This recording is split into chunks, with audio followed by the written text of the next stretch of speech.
У Российской империи всегда была репутация страны драгоценностей. Роскошь императорского двора поражала, причем поражала стабильно, начиная с Екатерининской эпохи и заканчивая началом 20 века. Даже Марис Палеолог, который при Николае II был французским послом и к России относился достаточно предвзято, не мог сдержать восхищение. У себя в дневнике он писал: «Я надолго сохраню в глазах ослепительную лучистость драгоценных камней, рассыпанных на женских плечах. Это фантастический поток алмазов, рубинов, сапфиров, изумрудов, топазов, берилов, поток света и огня». Сегодня мы поговорим о том, как Романовы собирали эту коллекцию, что стало с их драгоценностями после революции и кто владеет ими сейчас. Учет и хранение государственных драгоценностей Российской империи систематизировал еще Петр I. При нем сокровищница активно пополнялась. Среди иностранных специалистов, которых первый император завозил в Россию, были в том числе и ювелиры. Не все петровские традиции были продолжены наследниками, но это прижилось. Главный придворный ювелир русского XVIII века попал в страну в короткое правление Петра II в 1729. Ювелира звали Жереми Пазье. Он был французом из Женевы и в Россию отправился, в общем, случайно. Его пригласил дядя, который служил у Петра II врачом. Молодой Пазье был в тот момент настолько нищим, что в Петербург из Женевы шел пешком. Здесь его переименовали в Иеремию и пристроили учеником к ювелиру постарше, тоже французу. Быстро оказалось, что у Пазье огромный талант. Под покровительством императрицы Анны Иоанновны он открыл собственную мастерскую. Пазье делал все: кольца, часы, табакерки, подарки иностранным послам. Но главная его работа – большая императорская корона, которой в 1762 году короновалась Екатерина Великая. Это потрясающая вещь. Почти 2,5 килограмма золота, серебра и драгоценных камней. Одних индийских алмазов чуть меньше 5000 штук. Корона сохранилась, ей до 1917 года короновались все русские императоры, и сейчас она хранится в алмазном фонде. Екатерина Великая вообще любила драгоценные камни. Даже коня, на котором она сидит верхом на своем знаменитом портрете в военной форме, звали Бриллиант. В карты она предпочитала играть, как это тогда называлось, на радужные кристаллы, то есть на необработанные алмазы и на бриллианты, вынутые из оправ. Самый большой алмаз из хранящихся сейчас в алмазном фонде тоже принадлежал Екатерине. Сейчас он вставлен в навершие ее скипетра. Получилось это, по легенде, так. 1773 год. Императрица празднует именины. Все что-то дарят. Приходит граф Григорий Орлов, ее фаворит, уже, в общем, бывший. Приходит без подарка, якобы забыл. И с виноватым видом говорит: это самое, я дурень, конечно, так стыдно, ничего не купил вообще. Но вот тут завалялась у меня ерунда одна забавная, может, подойдет. Орлов подает императрице какую-то коробочку. Та ее открывает и видит гигантский индийский бриллиант, прекрасно ограненный. Так сказать, что подарить женщине, у которой есть все, даже своя империя? Подарить ей легендарный камень на 200 карат из сокровищницы великого могола. До того момента бриллиант назывался по-разному, но сейчас, конечно же, называется Орлов. Для того, чтобы его носить, он был великоват, и в итоге его вмонтировали в навершие скипетра. Вообще, больше трети современного алмазного фонда – это украшения Екатерининской эпохи. В 1764-м Екатерина завела себе в Зимнем дворце специальное хранилище драгоценностей. Одну из ее парадных спален переделали в так называемую бриллиантовую комнату. В Зимнем сосредоточили все ценное из всех остальных резиденций. В центре бриллиантовой комнаты под стеклянным колпаком были выставлены императорские регалии. По стенам в застекленных шкафах лежало невероятное количество украшений, камней, орденов, табакерок и перстней. Драгоценностей было так много, что иногда найти нужные было тяжело. В коллекции Московского Кремля сейчас есть потрясающая панагия работы ювелира Луи Дюваля. Этот медальон с драгоценными камнями Екатерина однажды потеряла, долго не могла найти, а потом сообщила своему фавориту, князю Потемкину, что наконец нашла в каком-то ящике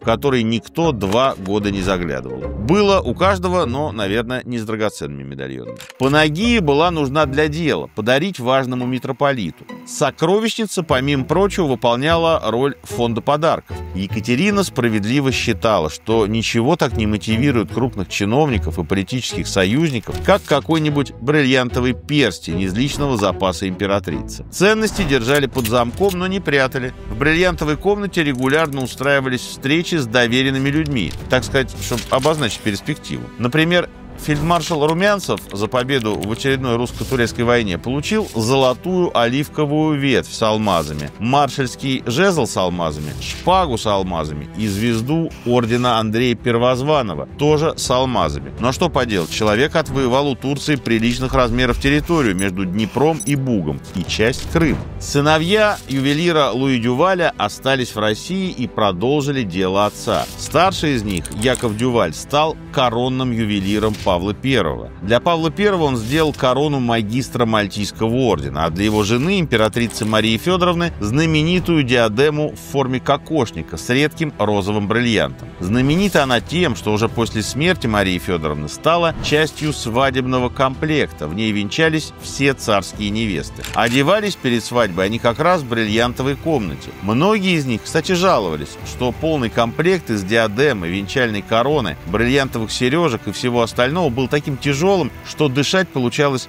с трудом. Еще одна знаменитая работа мастерской братьев Дюваль, тоже сделанная для Марии Федоровны, так называемая диадема с колосьями. У нее любопытная судьба, мы к ней еще вернемся. Это был как бы венок из колосьев ржи и лавровых веток, но только рожь была из золота и инкрустирована бриллиантами, а в центре композиции находился редкий бесцветный сапфир.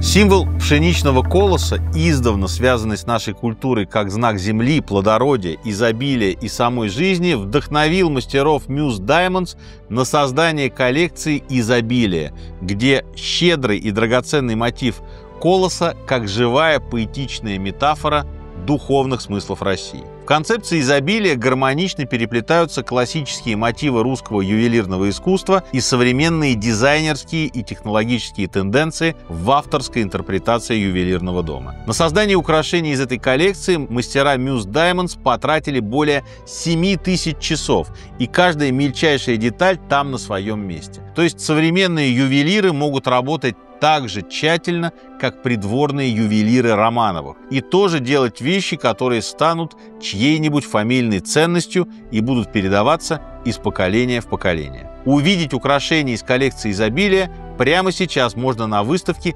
«Очарование красоты» из истории ювелирных украшений в России. Она проходит со 2 декабря по 6 мая в Государственном историческом музее. Впервые в таком объеме показывают ювелирные украшения из собрания особой кладовой Государственного исторического музея.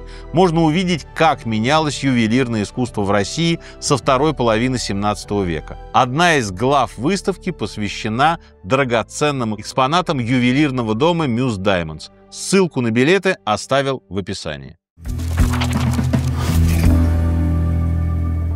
Вообще диадемы и тиары в императорской семье очень любили. Из русской аристократии они на некоторое время стали трендом среди королев и принцесс всего мира. Сама по себе тиара – это общеевропейский аристократический стиль рубежа 18 и 19 веков, такая отсылка к античности. Но в России придворные дамы любили экспериментировать с народными мотивами, и в результате появилась особая форма тиары, отсылающая к кокошнику. В Европе за ней закрепилось название «русская тиара». Выглядело это очень впечатляюще, как бы сплошное сияние из алмазных лучей вокруг головы. Похожие алмазные кокошники в итоге завели себе многие принцессы и королевы, от японской до югославской. Александра Датская, супруга британского монарха Эдуарда VIII, еще принцессой заказала себе тиару-кокошник, как у своей сестры Марии Федоровны, супруги Александра III. Тиара сохранилась, и у Елизаветы II это было одно из любимых парадных украшений. В середине XIX века украшения императорской семьи разделили на личные и коронные. В число коронных вошли 375 самых дорогих предметов. Их больше нельзя было передавать по наследству, теперь это была госсобственность. Вскоре коронные драгоценности показали публике. В 1852 Николай I сделал из Эрмитажа публичный музей, а Александр II добавил к нему галерею драгоценностей, где выставили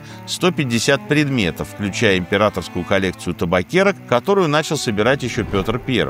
Музейное собрание драгоценностей непрерывно пополнялось, в основном за счет вещей покойных монархов. Когда в 1913-м провели инвентаризацию, оказалось, что пропало всего 2 предмета, зато обнаружены 600 с чем-то неучтенных. После революции процесс пошел в обратную сторону. В 1920-м было основано Государственное хранилище ценностей республики, оно же Гохран. Это было ведомство уже не музейное, а при наркомате финансов. Там собирали со всей страны драгметаллы и драгоценные камни, чтобы их удобнее было при необходимости продавать за валюту. В Гохран попадали как изъятые музейные коллекции, так и вещи, конфискованные у частных лиц. Интересно, что уже в 1921 году в Гохране обнаружили крупные хищения и расстреляли в общей сложности 35 человек, а всего по этому делу проходило более сотни подозреваемых. Драгоценности с самого начала планировали продавать. Логика была понятная. Какие бриллианты, если экономика по итогам гражданской войны встала и, по сути, откатилась к натуральному хозяйству? Нужны были живые деньги, а не диадемы. Уже в 20-м в Лондон отправился с дипломатической миссией большевик Леонид Красин с задачей наладить с Западом торговые отношения. За следующие 4 года через британцев и французов удалось продать драгоценности на 20 миллионов рублей. К середине 20-х было решено продать и ключевые вещи из бриллиантовой комнаты. Ее к тому моменту переименовали в Алмазный фонд, и она должна была стать одним из основных валютных резервов страны. Но здесь дело пошло хуже. На лоты типа корон и скипетров требовались крупные покупатели, но крупные покупатели боялись с ними связываться. В ответ Советский Союз развернул на Западе масштабную рекламную кампанию. Выходили подробные каталоги на английском, французском и немецком, а в 1925-м открылась грандиозная выставка. Но главную проблему решить не удалось. Романовские украшения, если и брали, то с огромной скидкой в качестве компенсации за репутационный ущерб. В 1926 году часть Алмазного фонда купил английский антиквар Норман Вейс. 9 килограммов украшений обошлись ему всего в 50 тысяч фунтов. Вейс, по сути, был посредником. Он специализировался на скупке русских ценностей и иногда покупал целые национализированные дворцы со всем содержимым. Не для себя, конечно. Добычу он перепродавал приличным аукционным домам, типа Кристис. Похожим образом заработал свое состояние известный предприниматель Арманд Хаммер, у которого была кличка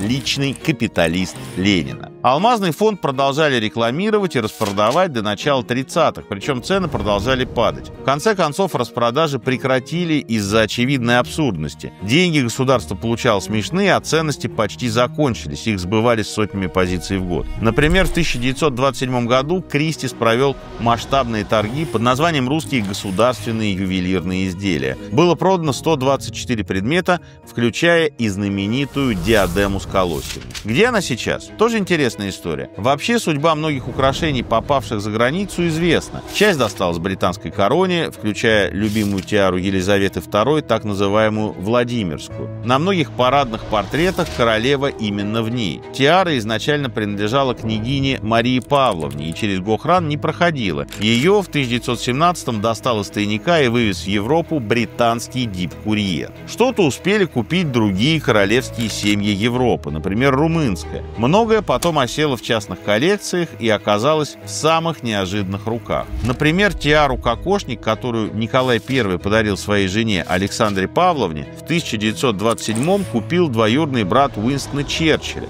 В 1970-е ее перепродали Имельде Маркос, жене филиппинского диктатора. Великой кинозвезде Элизабет Тейлор принадлежали серьги и колье Булгари с романовскими камнями. Украшения Романовых всплывают на аукционах до сих пор. Но вот диадема с колосьями после лондонского аукциона 1927 пропала бесследно, как и многие другие романовские тиары. Буквально никто не знает, что с ней стало и куда она делась. Но все-таки на нее можно посмотреть в экспозиции Алмазного фонда. Что это за магия и как это получилось? К концу 30-х государственный курс поменялся радикально. Оставшиеся царские драгоценности перестали продавать и начали беречь, а Алмазный фонд из финансового резерва окончательно стал музеем. В 1965-м при Алмазном фонде появилась экспериментальная лаборатория ювелирного искусства. И вот в 1980-м двое советских ювелиров из этой лаборатории взяли фотографию диадемы с колосьями и сделали ее полную копию, настолько точную, насколько это было возможно. Так, диадема в каком-то смысле вернулась в Россию.